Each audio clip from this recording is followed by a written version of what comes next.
Oke, biar kelihatan ya mas ya. Jadi kita lanjut ke materi. Sebenarnya kita kenalan dulu mas ya, ini si mas nih. Bentar.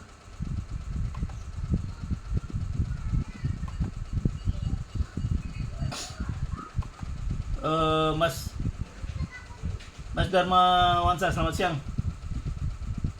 Mas Dharma, dari kapal mana terakhir mas?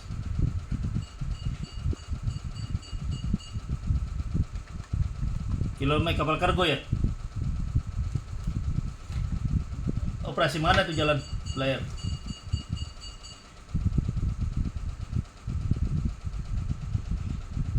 Gresik sama Kalimantan. Oke. Si Mas Barudin dari mana mas?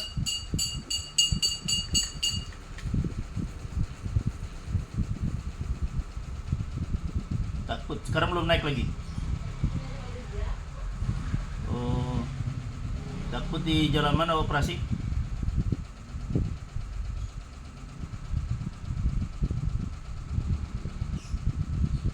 Ombak gimana kalau di daerah Selat Ruyut?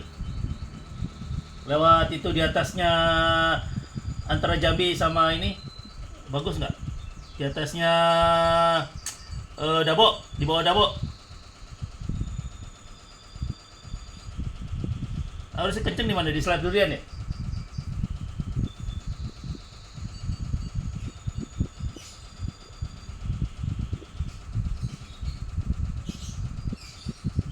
Ya, dia kan dari antara di atas Bangka itu arah ke atas itu kan mau masuk ke Selat Durian itu. Anda kan dari Palembang kan otomatis kan masukkan ke Selat Bangka. Itu ombaknya gimana itu? Itu kan lewat Kuala Tungkal itu samping sebelah kirinya kalau mau arah ke Singapura. Tapi sih nggak ke Batam.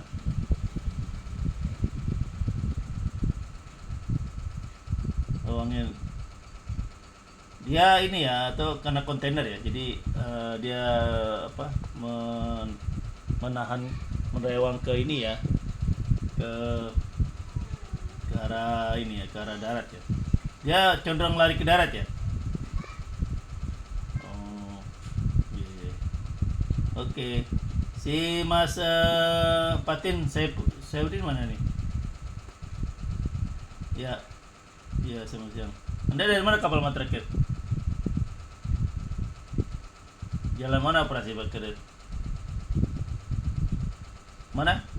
Keliling dunia ya? Oh lumayan lah. Jauh tuh perjalanannya. Iya iya. Ya lumayan jauh. Jadi ini belum pernah ke tanker ya sama sekali ya? Oh, oke oke. Oke mas, kita ke ini, ke materi ya. Jadi ini saya shooting di atas nih, ada kamera nih di sebelah belakang saya nih. Jadi kita sistemnya sekarang pakai ini nih, di atas ini. Ini sekarang pakai zoomnya disuruh pakai kamera. Ya jadi kamera ada men-shooting kita.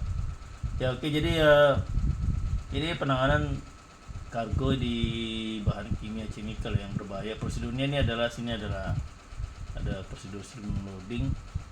Jadi kalau sebelum loading itu dia dikatakan di sini adalah sangat penting bagi kapal tanker kimia ya, harus mengambil tindakannya secara menyeluruh dari kargo. Jadi ke kargo ini kan muatannya kan macam-macam nih kimia. Ada 3 tipe dia kalau nggak salah. Jadi yang paling pertama tuh sangat berbahaya, yang keduanya sedang cukup berbahaya, yang ke bawahnya tuh berbahaya aja. Jadi sangat berbahaya, sangat berbahaya, cukup berbahaya, dan berbahaya aja. Jadi ada kalimat keterangan di belakangnya tuh sangatnya, cukupnya, dan berbahaya. Jadi kalau di atasnya ini yang sangat berbahaya itu bagi kalau dia muatannya tuh seperti bahan peledak. Bahan peledak tuh kayak persenjataan untuk atom ya, bom atom, nuklir atau kayak semacam persenjataan amunisi ya, itu hampir rata-rata kandungannya seperti petasan. Itu termasuk kayak bom itu, kayak granat itu kan bagian daripada ini yang baru join masih Patur Pasetio. Halo Patur Pasetio, baru join mas ya. Halo Patur Pasetio, halo. Baru nggak dengar lagi. Ya jadi muatan yang seperti itu kayak yang sangat berbahaya itu kan dalam kita membawa itu kan hati-hati ya, karena muatan itu kan cair ya. Jadi proses amunisi ini kayak bom atau yang lain itu dia berbentuk serbuk ya, serbuk persenjataan semua serbuk ya. Jadi kayak basoka semacam jenis itu kan dibuat serbuk, dan dia dibuat itu secara khusus ya, istilahnya rahasia negara ya, namanya juga persenjataan ya. Jadi kalau dia buat untuk teror, dia membuat seperti jenis bom itu, bom yang digunakan untuk istilahnya membuat barang itu diperbanyak ya. Sekarang kayak lagi tren ini yang yang lagi booming ini kan, sekarang lagi perang Ukraina dengan Rusia. Jadi mereka itu kalau bikin senjata itu ya semakin banyak negara itu bermodal, pendapatannya lebih tinggi, ekonominya bagus ya, dia akan membuat suatu persenjataan ya, untuk bisa dipakai untuk dirinya sendiri atau negara tersebut, dan bisa juga dijual beli ya. Seperti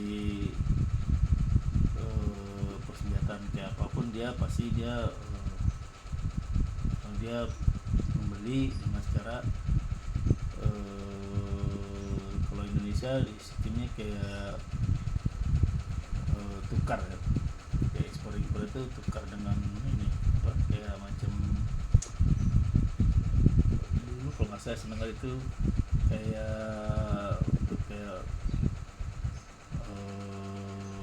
komoditi ya, jenis komoditi yang diekspor ke Rusia, dan Rusia akan memberi dia mengimpor ke kita itu senjata. Jadi komoditi dengan itu ditukar ya, itu bagian daripada bisnis.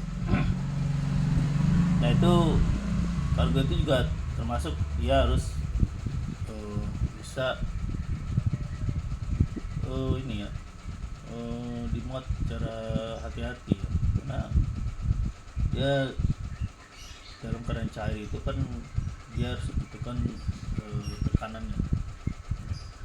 tekanannya berapa, temperaturnya berapa, dia jenis bahan yang akan bisa bersirkulasi di dalam geladaknya ya, di dalam tangkinya. Jadi kalau tidak berhati-hati, sama dengan kayak gas ya, kalau tidak hati-hati pun dia akan meledak. Jadi ada suhu yang mengatur temperatur dia, bisa pakai sistem pendingin ya. Jadi kalau muatan itu dia masuk ke dalam tangki itu, dia membeku, kayak sama kayak gas membeku. Nah kalau dia pas membongkar, nah dia dipakai dengan pemanas. Terus sama dengan kargo kutil minyak hitam itu juga termasuk yang dari lepas pantai itu ya, masuk ke dalam tangki, dia akan beku kayak lilin gitu ya. Jadi pas setelah mau sandar di dermaga, dia dicairkan. Sama juga dengan CPO ya, sawit juga termasuk ya, kalau masuk dalam tangki juga beku dan akan dicairkan kembali. ini pedoman yang kedua ini adalah represi umum. Ya. Ada keterbatasan khusus. Di sini ya, kapal memiliki tangki kargo yang berventilasi baik setiap beracun sehingga inspeksi tangki dapat dimulai tanpa bahaya. Jadi kalau kapal ventilasi baik ya, di setiap itu kan dia selalu mengeluarkan uap udara ya. Uap udara itu yang sangat racun ya. Kalau kita hisap itu kan pengaruh dari suhu sekitarnya. Terhidup sama kita. Itu bisa menyebabkan orang kan mati keracunan. Makanya kalau muatan ini dia kalau inspeksi dia betul-betul pre-test ya, di tank cleaning ya, sebelum dia menerima muatan dia tank cleaning dulu ya, pre-testnya betul dia zero accident 0%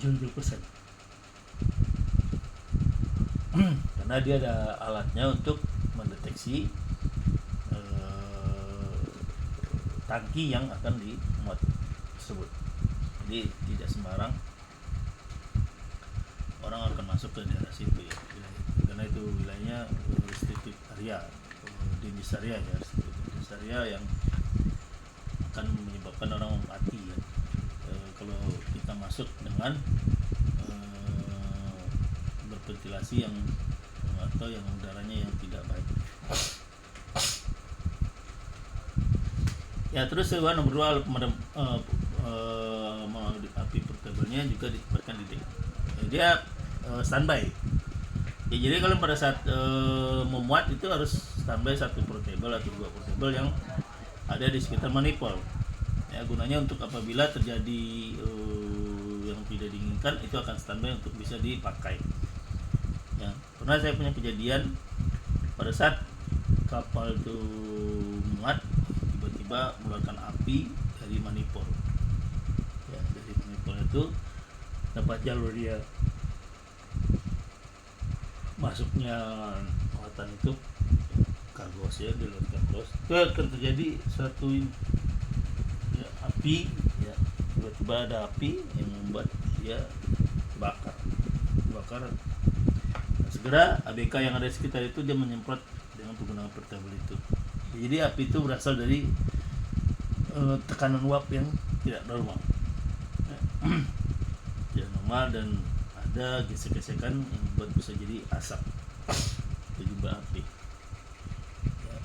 Jadi makanya kalau memuat itu harus perhatikan ABK-nya dan lainnya, jangan anggap sepele ya seperti itu, dibiarkan dan tidak melihat situasinya, itu yang bisa berbahaya.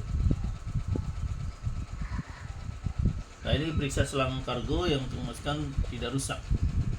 Selang kargo harus dipastikan tidak rusak, semuanya utuh. Ya, itu seperti untuk sama ke manifold. Jadi dia harus itu diperiksa. Dan dia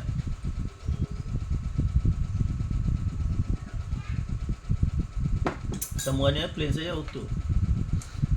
Ada ikatan listrik antara filtration dan selang dan tekan kerja, jadi ditandai dengan di atasnya. Jika Anda ragu juga harus jadi antara selang terakhir ya diuji pada tekanan. Jadi tekanan itu betul-betul diperhatikan. Kadang orang lewatnya kargo dari situ tuh dia tidak perhatikan tekanannya. Tekanannya paling minimum itu bagus di 5 kg. Ya. Atau sini kalau saya sini ke udaranya adalah 6 sampai 10. Jadi tekanan kargo itu betul-betul dilihat, jangan sampai dia ternaik dan tidak normal. Ya. Itu ya harus dicek ya, terus tutup.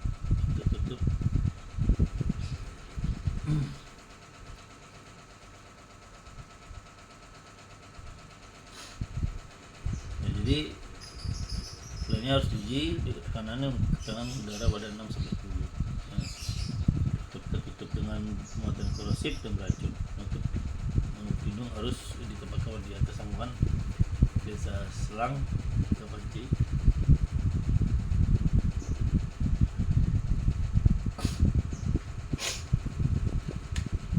Nah, ini nomor 4, rutinitas komunikasi dengan operator komunikasi harus diperhatikan ya, harus responnya bagus. Jadi sampai tidak ada komunikasi di antara darat dengan terminal. Terminal itu atau dari kapal ke terminal. Jadi kita yang sebagai orang yang di operator di atas kapal harus berkomunikasi dengan baik dan sampai itu tidak diterimanya muatannya karena itu fokusnya dengan pekerjaan itu seperti yang memberi tahu pada ya, jadi harus rutin harus mengingatkan. Namun ini menjauhkan orang lain tidak berulang dari di kargo. Ini yang tidak bertanggung jawab harus di luar. Jadi, kalau ada orang naik itu harus tanya maksud tujuannya. Jangan kita diam Pak. Kita tanya apa maksudnya. Jadi itu saya minta.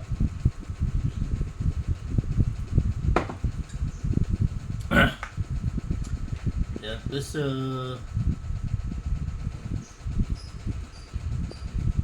tutup paket tutup.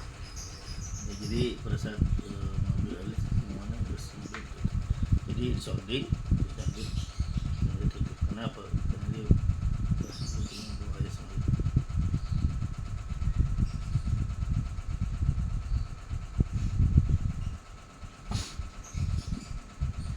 Nah, memastikan bahwa nomor 7 memastikan setiap orang yang terlibat dalam penanganan kargo menggunakan pelindung.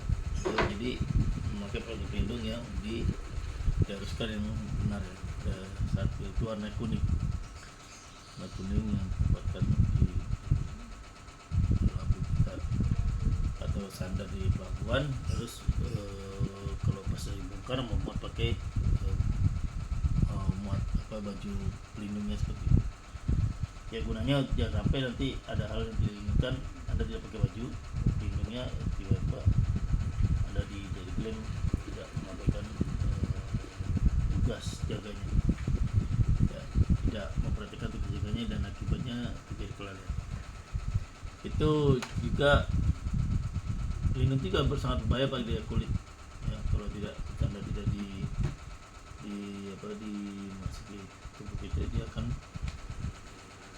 menghancurkan kulit Anda dan dirinya.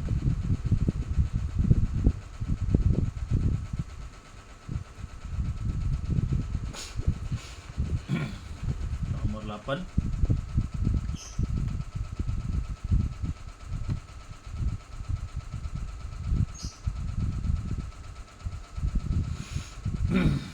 ya, jadi ini hari terakhir yang Anda ketahui bahwa komitmen tetap berada pada diklat ini. Hindari mengumpul semburan uap di wajah. Kalau motor lagi sounding, jangan sampai kita mengumpulkan wajah, karena itu kalau udah terbakar seumur hidup kita tidak bisa kerja lagi di kapal. Jadi sangat mempengaruhi daripada baju tadi.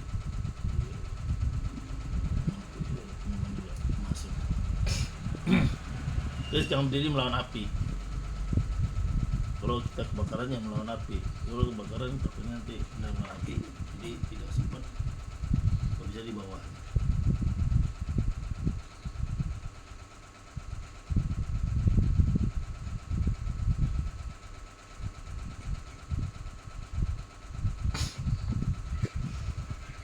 Ya, terus jaga ruang pompa tetap berventilasi kipas. Ya, jadi itu kan campuran kita harus dipastikan.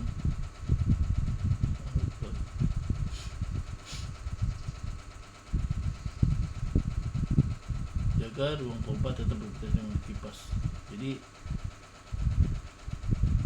ventilasi ini jangan sampai nanti dia mati, karena ventilasi ini pengaruh ya. Dan saya hidup pasti nggak hidup. Jadi saat Anda pindah kargo itu dia harus Anda pastikan kipasnya itu nyala ya. Yang itu sering terjadi, Anda tidak perhatikan dan ventilasinya bermasalah gitu ya, biasalah kalau di laut itu banyak sengkaran ya. Jadi ventilasi sangat dibutuhkan bagi kargo yang sedang dibongkar. Terus Terus pertahankan laju muatannya. Ini rate-nya atau kecepatannya harus dalam posisi 5 5 jadi 4 bisa, jadi lebih bagus karena kalau terlalu 6 7 bisa kelam kabut, bisa jadi overflow. Jadi harus betul-betul diperhatikan berapa meter kubik. Terus alitnya pada airnya juga boleh diambil sebelumnya, jadi sampelnya juga harus diambil ya. Semua juga pada kondisi menggunakan juga mungkin materinya juga dalam posisi sedang, jadi harus betul-betul politik dari posisi susunannya. Terus lanjut lagi, jangan pernah turun ke ruang pompa karena pompa itu juga tempatnya daerah bacem.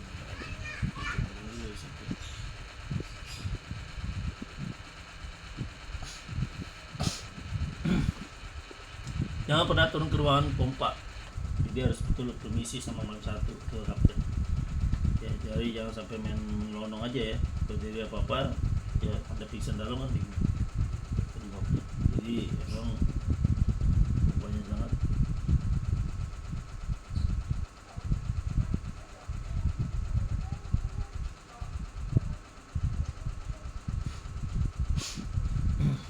terus jangan pernah bekerja sendiri, jadi harus ada teman ya, karena kalau kita kerja sendiri nggak ada perhatian, kalau tidak apa-apa kita yang salah ya, karena ruang terbatas itu sangat riskan untuk kematian atau pingsan. Terus ingat eksplosisi meternya juga harus menunjukkan kondisinya kondisif, di taksinya dapat muncul dan konsentrasinya jauh lebih rendah daripada yang dapat dideteksi oleh instrumen atau sprinkler meternya. Eksplosisi meternya gunakan untuk oximeternya untuk pembacaan kesehatan. Nah, jadi harus betul-betul diperhatikan dari posisi rendah, jadi deteksinya sampai dia tinggi, itu sangat pengaruh. Terus jangan pernah mencuci dan mengukur tangki secara bersamaan. Jadi harus dibuktikan dengan kombinasi yang berbahaya.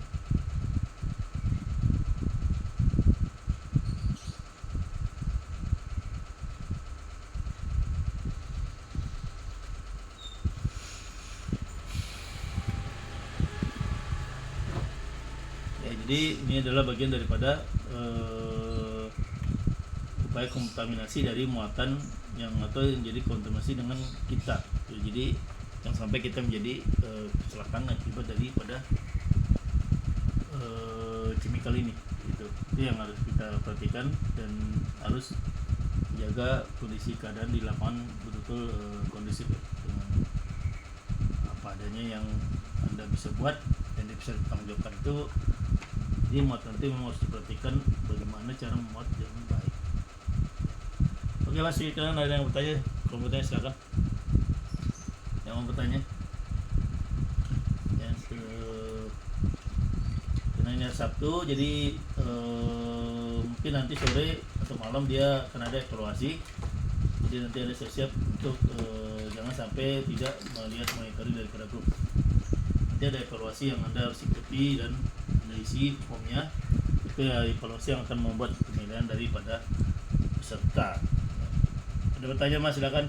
Nanti itu soalnya dijawab ke saya, jawabannya dijawab ke saya dan kasih ke saya, kirim sampai tanggal 18.00.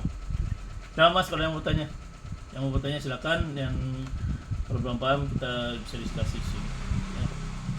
Jadi ini adalah bagian daripada sip praktis dari penanganan muatan berbahaya. Silakan Mas bertanya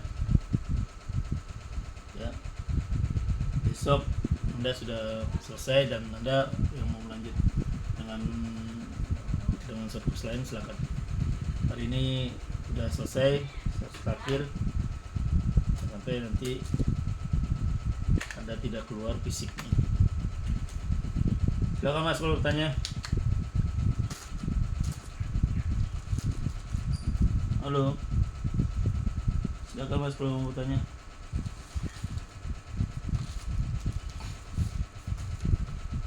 Halo.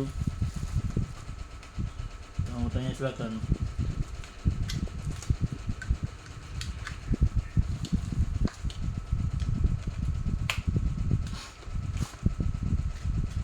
Ada Mas ya? Kalau nggak ada kita tutup. Ya terima kasih testingnya. Halo. Darmawan sah. Saya Sayudin. Babar. Ya oke ya. Kenapa? Ya, oke ya, makasih ya. Terus kalau ini nanti jangan sampai jauh dari handphone, Anda nanti ada evaluasi dari timnya. Oke, makasih. Terima kasih dan tes-tesnya selamat siang dan assalamualaikum warahmatullahi wabarakatuh.